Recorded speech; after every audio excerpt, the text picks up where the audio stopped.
चंद्रपुर शहर के एक इलाके में आरोही नामी लड़की रहा करती थी। आरोही बज़ाहिर तो एक बहुत सीधी सादी लड़की थी। चंद ही महीनों में उसकी शादी हो जाती है। ये उसकी बचपन की सहेली आराध्या, जिसके बगैर वो एक मिनट भी नहीं रह सकती। शादी के होते ही वो उसे अपने घर पर बुला लाती है। अरे आरोही, तुम्हारी तो शादी हो गई है। क्या अब तुम और मैं अलग हो जाएंगे? अब तुम और मैं जुदा हो जाएंगे? नहीं आराध्या मेरी जान, हम दोनों हमेशा एक साथ रहेंगे। हमारे बंधन को कोई नहीं तोड़ सकता। मेरी शादी हो गई तो क्या मतलब, तुम फिर भी मेरे साथ हमेशा रहोगी। आराध्या ये सुनकर बहुत खुश हो जाती है कि वो आरोही से कभी जुदा नहीं होगी। कुछ ही देर बाद अकेश आरोही का शौहर आ जाता है। अकेश आराध्या मेरी बचपन की सहेली है। वो एक महीना मेरे साथ ही गुजारेगी और रात को हम लोग एक साथ ही सोया करेंगे। मैंने सोचा तुम्हें बता दूं। मगर आरोही, आज तो हमारी सुहाग रात है। मेरे इतने सपने हैं। तुम ऐसे कैसे कर सकती हो मेरे साथ? मेरी अपनी कोई फीलिंग्स हैं। बस प्लीज बस, मैं और कुछ नहीं सुनना चाहती। मेरी अभी शादी क्या होगी तुमसे? तुम अभी से मेरे ऊपर हुक्म जमाने लग गए हो। प्लीज।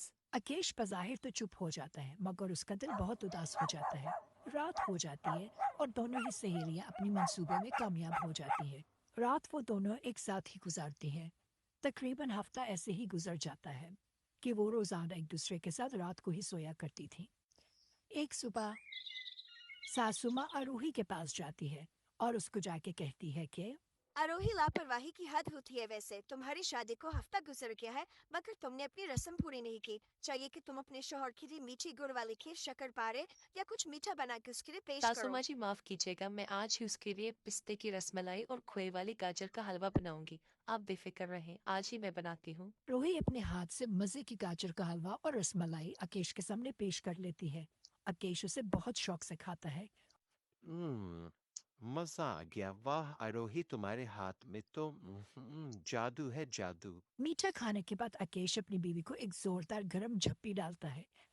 अरे वाह आरोही, तुम्हारे हाथ का जायका तो लाजवाब है। इतना मजे का तुम खाना और मीठा बनाती हो, मैंने कभी सोचा भी नहीं था। आराध्या छुप छुप कर ये सारा माजरा देख रही होती है। वो हैरान और परेशान हो जाती है कि ये सब क्या चल रहा है। लिहाजा उसे बहुत शदीद गुस्सा आता है और वो अलहदा से कमरे में मुंह बनाकर बैठ जाती है। आरोही, मेरे करीब मत आना और मुझे छूने का तो सोचना भी मत। मैंने सब कुछ अपनी गुनहगार आंखों से देख लिया है। तुम बहुत बेवफा लड़की हो। मुझे तुम पर यकीन ही नहीं करना चाहिए। अरे पगली, तुम क्यों परेशान होती हो? मेरा असली प्यार तो तुम हो। अब कोई ना कोई ड्रामा या ड्रोंग तो रचाना होगा ना तुम्हें यहाँ रखने के लिए। तुम मेरी बात को आखिर क्यों नहीं समझ रही? ये मुआशरा हमारे रिश्ते को क्या नाम देता है? तुम समझती हो ना इस बात को?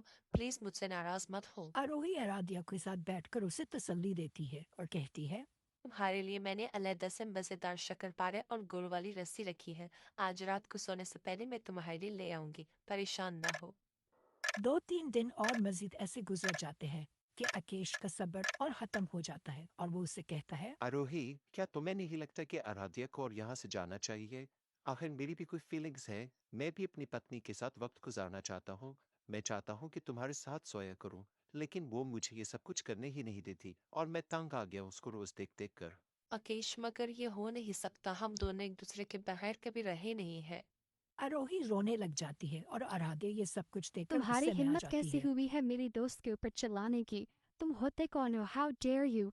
अगर तुम्हें मुझसे मस्त आता तो तुम मुझे डायरेक्टली कह देते, लेकिन तुमने मेरी बेस्ट फ्रेंड को रुलाया। तुम्हें पता नहीं है कि तुमने क्या गलत काम किया है। अकेश अपनी बेबसी और लाचारी की वजह से फिर से अलग कमरे में शिफ्ट हो जाता है। वो उधर सो जाता है। इस बार सुबह जागते हुए उसकी माँ उसे देख लेती है। अरे अकेश मेरे बेटे, तुम यहाँ अकेले क्यों सो रहे हो? तुम्हारी और आरोही की शादी को तभी चंद ही हफ्ते गुजरे हैं और तुम दोनों के बीच में अभी से लड़ाइयाँ। तुम परेशान न हो, मैं अभी उससे बात करके आती हूँ। तुम दोनों एक साथ सोया करो, ये अच्छी बात नहीं है बेटे। ए बहुरानी, ये माजरा कब से चल रहा है? आज के बाद तुम और अकेश एक कमरे में सोया करोगे। अरे इस शादी और बंधन का मकसद क्या है?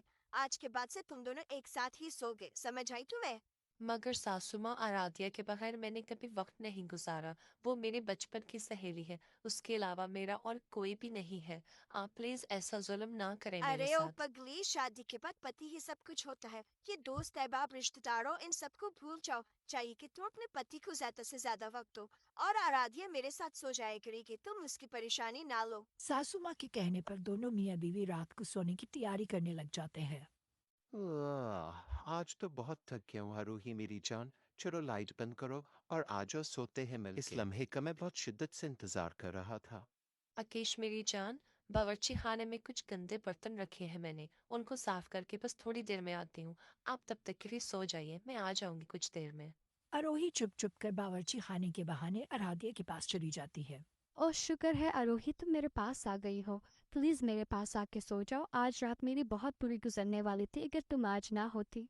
आराध्या, जितनी तुम्हें मेरी जरूरत है उससे कहीं ज्यादा मुझे तुम्हारी जरूरत है, इसलिए मैं लिहाजा बहाना मार के तुम्हारे पास आ गई। तुम्हें और मुझे यहाँ कोई नहीं जुदा कर सकता। और आकेश की परवाह मत करो, मैं वादा करती हूँ कि मैं उसे कभी छूने नहीं दूंगी। दोनों सहेलियां एक दूसरे को प्यार करने में मसरूफ हो जाती हैं कि अकेश ये सब कुछ छुप छुप के देख रहा होता है। अकेश अपने ये मंजर आंखों से देखकर हैरान हो जाता है। ये सब क्या चल रहा है? तुम इतनी गंदी लड़की हो सकती हो? अगर तुम्हारी यही हकीकत थी तो तुमने मुझसे शादी क्यों की? आखिर मैंने तुम्हारा क्या बिगाड़ा था? तुमने मेरी जिंदगी तबाह करके रख दी। अब तुम्हारी यह हकीकत मैं सबके सामने लाकर खड़ा करूंगा। तुम कहीं को मुंह दिखाने के लायक नहीं रहोगी। आवाज नीचे करके बात करो। जिस मर्जी को बताना है बताओ, मैं किसी के बाप से नहीं डरती। और रही बात शादी की, तो ये मेरा अपना फैसला था, क्योंकि मुझे पता था कि शादी के बाद किसी की जोर जबरदस्ती मेरे पे नहीं चलेगी। अगर तुम मुझे छोड़ना चाहते हो तो छोड़ दो, मुझे किसी की कोई परवाह नहीं कि कौन क्या सोचता है। अकेश दोनों ही सहेलियों को अपने घर से बाहर निकाल देता है। दोनों सहेलियां एक अपार्टमेंट रेंट कर लेती हैं और दोनों जॉब करके एक साथ हंसी खुशी जिंदगी गुजारती हैं। लाइक और सब्सक्राइब करना ना भूलिएगा।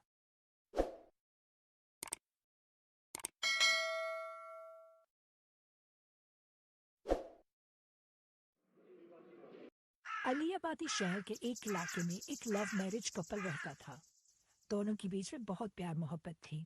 ये है मिसेस अकेश, जो कि एक हाउसवाइफ थी, और इसका शौहर मिस्टर अकेश एक कंपनी का मैनेजर था। वो बहुत मेहनती इंसान था।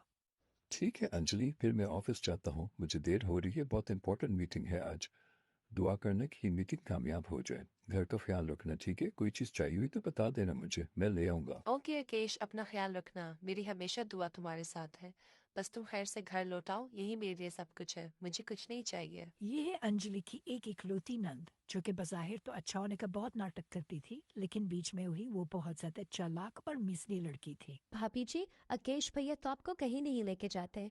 उनके पास आपके लिए वक्त ही नहीं। आइए ना, कहीं बाहर आउटिंग करते हैं, शॉपिंग। आप अपना हुलिया भी बदल लें। ठीक कहती हो। तुम्हारे अकेश भैया आजकल मुझे वो तवज्जो और प्यार भी नहीं दे रहे, और ना ही मुझे कहीं घूमने फिराने जाते हैं। सारा सारा दिन अपने साथ मसरूफ रहते हैं। ठीक कहती हो, आखिर हमारा भी दिल है, चलो चलते हैं। ओह थैंक यू भाभी जी, यू आर द बेस्ट। चलिए ठीक है, फिर मैं तैयार होती हूँ। मैं अपना पर्स लेके आती हूँ, चलते हैं फिर। इकलौती नंद शिल्पा आखिर अंजलि को बाहर आउटिंग कराने पर राजी कर ही लेती है। वो उसके ऊपर खूब खर्चा कराती है। अंजलि सैलून जाकर अपने बाल डाई करती है और अपने लिए नई सारे कपड़े शॉपिंग करती है। शॉपिंग के बाद शिल्पा अंजलि को रेस्टोरेंट पर रुकने का कहती है। भाभी जी, वैसे आप बहुत ही सादी हैं। भैया अपनी लाइफ पूरी एंजॉय करते हैं। उनके अपने फ्रेंड्स हैं, सोशल सर्कल, सोशल मीडिया। आप तो हाँ कुछ भी हाँ नहीं हाँ, करती। बिल्कुल तुम ठीक कह रही हो शिल्पा, आखिर मेरी भी लाइफ है और मेरा भी हक बनता है एंजॉय करने का। मैं भी आज से ये सब कुछ अरे करूंगी। भाभी जी, क्या बढ़िया खाना है इस रेस्टोरेंट का। प्लीज प्लीज 2 पिज्ज़ा पैक करा देना घर के लिए। मुझे रात को नेटफ्लिक्स के साथ मूवी भी देखनी है। प्लीज, आप बहुत अच्छी भाभी है, यू आर द बेस्ट। दोनों भाभी और नंद को बहुत देर हो जाती है घर आते हैं। शाम हो जाती है कि दोनों घर थकी हारे आ जाते हैं। अरे शिल्पा, मैं तो बहुत थक गई हूँ, सर भी दर्द से फटे जा रहा है। मेरे तो टांगों में जोर ही नहीं कि मैं कुछ अपने लिए बना। अरे भाभी जाना परेशान क्यों होती है? मैं अभी अभी आपके लिए कड़क दूध पत्ती चाय और गर्मा गर्म क्रिस्पी पकोड़े बना के लाती हूँ। कोई और भी चीज़ चाहिए तो कह दे, मैं आपके लिए बना दूंगी।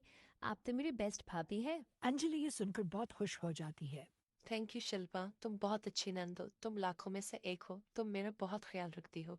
और इधर ही अकेश अपने ऑफिस में काम करके फारिग हो जाता है। उफ, आज तो बहुत थक गया काम कर करके, इतनी मीटिंग्स, चलो घर चलता हूँ, बहुत हो गया। भैया के आने से पहले ही नंद अपनी भाभी को कहती है। भाभी जी, आज आप तो बहुत थक गई हैं, आप प्लीज़ आराम कर लें। भैया की टेंशन ना लें, उनके लिए मैं खाना बनाकर उनको दे दूंगी। आप बस बेगम सो जाए, मैं हूं ना सबका ख्याल रखने के लिए। और अगर आपको भी कुछ चाहिए हो तो मुझे बिला झिझक कह अरे दीजिएगा। नहीं नहीं शिल्पा, तुम खुद भी बहुत थक गई होगी, तुम भी जाओ आराम करो। मैं सो जाती हूँ। हाँ, भैया तुम्हारे आए तो उनको एक कप चाय और खाना दे देना। मैं बहुत थक गई हूँ, सर में दर्द हो रहा है, मैं आराम कर लेती हूँ। और हाँ, बहुत शुक्रिया, तुमने आज मेरी बहुत सारी मदद की। भाभी जी के सोने के बाद शिल्पा का भाई घर आ जाता है। अरे भाईजान, आप आ गए। देखिए, आपके बगैर मुझे नींद भी नहीं आ रही थी। शुक्र है आप आ गए। और आपके बगैर तो मैंने खाना भी नहीं खाया। मैंने सोचा मेरे भाई आएंगे तो मैं उनके साथ मिलकर बैठ के खाऊंगी। चले, शुक्र है आप आ गए। मैंने टेबल पर खाना लगा दिया है भाई, आ जाइए। शुक्रिया शिल्पा, मगर ये अंजलि कहाँ है? आमतौर पर वो हमेशा मेरा इंतजार करती है। आज वो है नहीं आसपास। क्या हुआ, उसकी तबीयत तो ठीक नंद है? इधर उधर देखने लग जाती है और बहुत चालाकी से कहती भाई, है, अगर आपको मैं एक बात कहूँ तो प्लीज़ मेरा नाम मत लीजिएगा। भाभी जी रोज़ आपके ऑफिस जाने के बाद शॉपिंग पर चली जाती है। खूब फजूल खर्ची करती है। और तो और पर 20,000 रुपए की शॉपिंग भी की है। और सैलून से 15,000 रुपए का डाई, हाइड्रोफेशियल और मैनिक्योर पेडिक्योर भी कराया है। भाई, अगर मैं उनकी जगह होती तो मैं कभी ना करती। मुझे आपकी मेहनत की पैसे की कमाई की बहुत कदर ये है। क्या कह रही हो तुम? उसने बिना बताए मुझे इतने सारे पैसे लगाए। हद होती है। मैं अरे भैया, परेशान ना हो, मैं उसे समझा दूंगी। आए आप खाना खाएं, मूड ना ऑफ करें। अगली ही सुबह अकेश बिना नाश्ता किए किसी से बात किए बगैर ही ऑफिस चला जाता है। अरे शिल्पा, मैं बहुत परेशान हूँ। तुम्हारा भाई अकेश बिना बताए, बिना कहे और बिना नाश्ता किए ऑफिस चला गया। ऐसा कभी बर्ताव उसने मेरे साथ किया नहीं। रात को भी आया और बस चुपचाप सो गया। और सुबह भी उसने ऐसा किया। कहीं वो मुझसे नाराज तो नहीं? मुझे तो लगता है भाभी जी कि उनका आपसे दिल भर गया है। मुझे लगता है कहीं ऑफिस में उसने कोई और लड़की ना फंसा ली हो। खैर, ये तो मैं सिर्फ सोच रही हूँ, जरूरी नहीं ऐसा हो। आपको पूरा हक है अपनी लाइफ एंजॉय हम्म, करने का। तुम ठीक कहती हो। शायद मैं वैसे ही बिलावजह बहुत ज्यादा सोच रही हूँ। मुझे ऐसा नहीं सोचना चाहिए। भाभी जी, आज आपकी दोस्त परवीन के हाथ चले। भाई को अगर आपकी वो दोस्त नहीं पसंद तो क्या हुआ, वो तो अपने सारे दोस्तों से मिलते हैं। चले ना, चलते हैं। हमारी भी तो कोई सोशल लाइफ है ना। हाँ, तुम ठीक कहती हो। आखिर बहुत टाइम हो गया मेरी उससे बात भी नहीं हुई। चलो आओ चलते हैं, तुम भी चलो मेरे साथ। दोनों ननंद और भाभी फिर से तैयार होकर अपनी दोस्त के यहाँ चले जाते हैं। अरे जमायमा, कैसी हो तुम? कैसा अच्छा सरप्राइज दिया तुम्हें मैंने, अचानक से आई और मिल गई। सच कहूँ तो मुझे तुम बहुत ज्यादा याद आ रही थी। चलो अच्छा हुआ आज के दिन हमारी मुलाकात हो ही गई। और सुनो, तुम्हारी जिंदगी अरे कैसी जा मैं तो रही है? बहुत खुश हूँ। ये बताओ कि तुम कहाँ ईद का चांद बन गई हो। ना कोई कांटेक्ट, ना कोई अता पता। कहाँ गुम हुई भी हो? लगता है भाई साहब आजकल बहुत ज्यादा प्यार दे और तवज्जो दे रहे हैं तुम्हें। हाँ, तुम बस ऐसा ही समझो। बस बहुत मसरूफियत हो गई है जिंदगी में, क्या बताऊँ अंजलि। मुझे एक सोच खाई जा रही है। कहीं मैंने गलत तो नहीं किया? तुम्हारे भाई ने मुझे मना किया था परवीन के घर जाने से, लेकिन मैं फिर भी चली गई। अब मुझे टेंशन हो वाह रही है। भाभी जी वाह।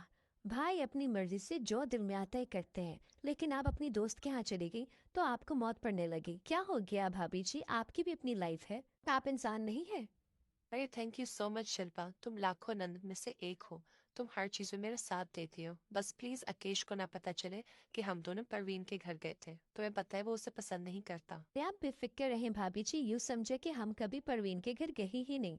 हम उसे जानते ही नहीं। वो वॉशरूम में फ्रेश हो रहा होता है और बाहर का नाश्ता करने की वजह से उसका पेट खराब हो जाता है। ऑफिस में काम की ज्यादती की वजह से वो बहुत थक जाता है। उधर ही अंजलि दूसरे कमरे में सोने की तैयारी करने लग जाती है और वो सो जाती है। नंद को अच्छा खासा मौका मिल जाता है भाई को भाभी के खिलाफ भड़काने का। भैया, आज तो भाभी जी ने हद कर दी। वो अपनी दोस्त प्रवीण के यहाँ गई थी, जहाँ उसको आपने मना किया था। अल्लाह जाने वो और क्या क्या गुल खिलाती रही है। कहाँ जाती है कहाँ नहीं, मुझे कुछ नहीं बताती। आप उसके ऊपर खड़ी नजर रखें और उसकी खबर रखें। केश गुस्से से सर पकड़ लेता है कि आखिर मेरी बीवी क्या हरकतें करने लग गई है। और यहाँ नंद शिल्पा अपनी मंसूबों में कामयाब होती चली जाती है। अंजलि, मैं तुमसे साथ होता हूँ। ये तुमने आजकल क्या माजरा शुरू किया हुआ है?